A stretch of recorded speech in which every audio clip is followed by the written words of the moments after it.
您听好了，这次把国家机密送进美国服务器的不是骇客，不是间谍，而是中共的自己人。中共高官亲手干了一件事儿，堪称是史上最自爆的蠢事。天天喊着防止数据外泄，抵制境外渗透，结果呢，自己翻墙跑去用 ChatGPT， 还把政府的机密、内部报告全都送进了美国公司的服务器里。OpenAI 最新报告揭露，多个中共机构账号翻墙上 ChatGPT， 让美国的 AI 帮他们写舆论监控方案，还要设计少数民族预警系统。更离谱的是，他们竟然把内部机密文件也一并上传了。一句话，他们想用 AI 来维稳，结果却被 AI 看穿了体制。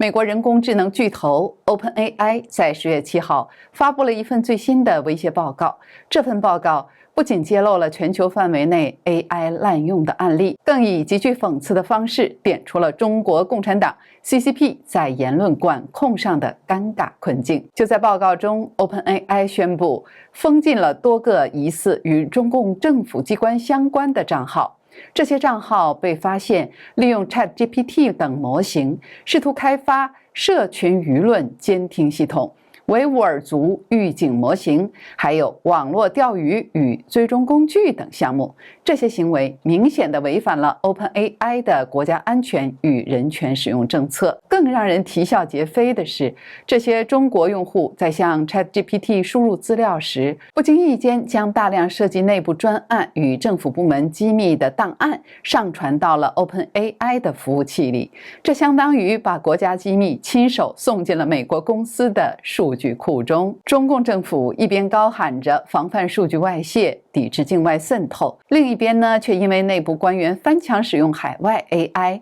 而导致了资料外泄。这起事件不仅暴露了中国 AI 发展的内部矛盾，更反映出他们的言论管控与平台审查机制的深层问题。我们今天将结合 OpenAI 报告的细节，探讨中国的言论管控的历史演进、平台审查机制以及这场 AI 反噬的深远影响。OpenAI 的威胁报告详细地描述了这些中国账号的行为，其中有一个账号要求 ChatGPT 协助设计宣传资料和项目计划，用于开发一种 AI 驱动的社群媒体监听工具。这个工具被称为探测器，能够自动抓取 X 平台，也就是原来的 Twitter， 还有 Facebook、Instagram、Reddit、TikTok 还有 YouTube 等平台的信息，扫描特定极端主义言论、民族、宗教和政治内容。OpenAI 的首席调查员 Ben Nemo， 他在报告中就直接说，在中国内部有力量正推动 AI 在大规模的监控中发挥更大的作用。中国早就在监控国民，而现在他们希望用 AI 让这个系统更高效。接下来是一段工商时间，有一个小伙子在吃东西的时候不小心咬到了口腔内部，出现了口腔溃疡。平常呢，一般需要1周痊愈。旅途中他试吃了一支红海参凝胶，结果第2天就差不多好了。这个产品呢，就是用当地海女亲自下海采到的珍稀红海参做成的，配方就是90%的深海野生红海参，再加上10%的韩国红参，再加上纯天然蓝莓原液，透过专利发酵做成果冻口感的口服凝胶，清爽不腥，还带有果香。红海参本身就含有18种氨基酸、天然胶原，还有活性钙，不仅能够促进细胞修复、延缓老化，还能够补钙造血、改善气色，对气血虚弱、高血压、肝功能差或免疫力低下的人都很有帮助，非常适合长辈、成长期的孩子，还有加班族等等。而且一盒有30支，带着走超方便，早上空腹或者是运动后随手拆开就能吃，冰过之后吃起来口感就更特别了。我建议您趁现在我们还有货，赶快下单，不然真的缺货就要等很久。我的朋友怕断货，干脆一次囤了10盒。欢迎您点击描述栏的购买链接，并输入优惠码大师局的拼音，就可以享受85折优惠。中国大陆2盒起卖，4盒免邮，购满$70美元，美国本土包邮。满260加币加拿大包邮。好了，那我们回来接着说说 OpenAI 的威胁报告。另外有一个更敏感的案例，涉及到高风险维吾尔族相关流入预警模型。这个账号要求 ChatGPT 撰写一份提案，目的是在分析交通订票记录，并且与警方记录比对，以追踪维吾尔族群体的动向。这直接就指向了中共政府在新疆地区的监控政策。这个地区长期以来被指控实施大规模监控和压迫少数民族。OpenAI 表示，这些账号不仅限于监控，还涉及网络钓鱼和恶意软件开发，甚至要求 AI 研究中国本土 AI 公司的 DeepSeek， 以探索额外的自动化能力。报告强调，尽管 OpenAI 的模型未在中国大陆正式提供服务，这些用户很可能透过 VPN 或其他翻墙工具存取 ChatGPT。这一点也凸显了中国防火长城的双重性，它一方面封锁境外的资讯，而另外一方面却无法完全阻止内部人员对海外技术的依赖。OpenAI 自2024年2月公开发布威胁报告以来，已经报告超过40个违反政策的网络账户，并且强调其模型成功拒绝了大多数的恶意请求，并没有证据显示模型助长了新型攻击。然而，这起事件的狗血之处在于中国用户的自爆行为。根据 X 平台上的讨论还有相关报道，中国国内的 AI 系统，比如说 DeepSeek，审核过严，经常触发敏感内容的警告。许多政府还有企业事业单位的员工担心被内部监控抓包，因此呢，就转而使用海外的 ChatGPT 来处理文件、撰写报告或者是写代码。结果在输入材料时，他们意外上传了大量机密档案。例如，有一位 X 用户在推文中就嘲讽着说，因为国产 AI 审核太严，加上害怕被单位发现，公务员们就把机密文件扔到 ChatGPT 里处理，导致 OpenAI 被动接收了各种中共内部文件。这种讽刺不仅体现在技术依赖上，还暴露了中国言论管控的内部矛盾。要理解这件事情的深层意义，我们必须回溯一下中共在言论管控方面的历史。中国的互联网审查始于1990年代末，随着网络普及而逐渐强化。2000年，中共当局推出了金盾工程，这是全球最大的网络监控系统之一，目的是过滤敏感内容，监控用户行为。2009年，新疆7月5号事件后，中国进一步加强了网络管制，封锁了 Facebook、Twitter 还有 YouTube 等平台。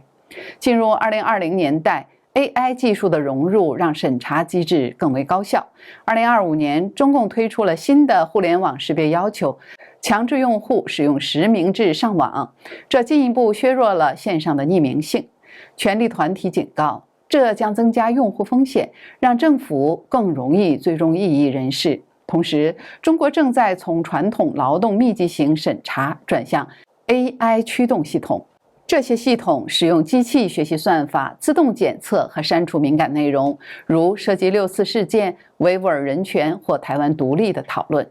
平台审查机制是中共言论管控的核心。国内平台比如微信、微博还有抖音，也就是 TikTok 中国版，必须要遵守严格的审查指南。这些平台雇佣了数万名的审查员工，辅助 AI 工具实时监控用户的发布内容。2025年的一项研究显示， AI 驱动审查已经成为了控制线上活动的主要工具，能够快速检测和压制异议。比如 DeepSeek 等中国 AI 模型内建了严格的审查机制，拒绝生成涉及敏感话题的内容，这就导致用户转向了海外 AI。中共的审查不仅限于国内，还延伸到了全球。中共的全球审查运动包括影响海外媒体、渗透社交平台，并且利用 AI 生成假新闻，以搅乱国际舆论。在2025年6月，中共引入了新的互联网 ID 系统，深化中央控制，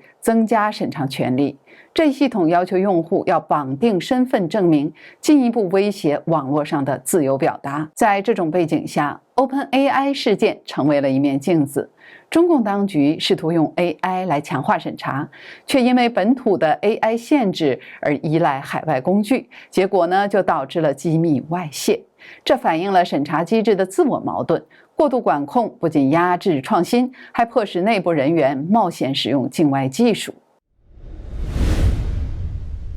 中共的平台审查机制可分为多层：技术层、内容层，还有用户层。在技术层面，防火长城是第一道防线，封锁境外网站，并且监控流量。AI 算法呢，就负责内容过滤、使用关键字匹配、图像识别，还有情绪分析。2025年 ，AI 审查的准确性已经达到了一个高水平，但也存在着偏见，比如过度标记少数民族的相关内容。在内容层面，平台要必须遵守网络安全法，还有互联网资讯服务管理办法。敏感话题如政治意义、宗教自由或者是人权问题就会被自动删除。2025年 ，AI 帮助平台实现了预防性审查，在发布前即阻挡内容。在用户层面，实名制和社会信用系统让用户进行自我审查，违规者可能面临账号封禁、信用扣分，甚至是法律惩罚。这就导致了寒蝉效应，用户因为恐惧尽量避免敏感话题。这些机制的深远影响：经济上，它阻碍 AI 创新；社会上，它压制言论自由；国际上，它加剧了美中科技的对抗。OpenAI 事件显示，中共的审查不仅未能完全控制资讯，反过来还让自家人丧失了对自家 AI 的信心，以至于大老远的翻墙用人家的 AI， 最后就是搬起了石头砸了自己的脚。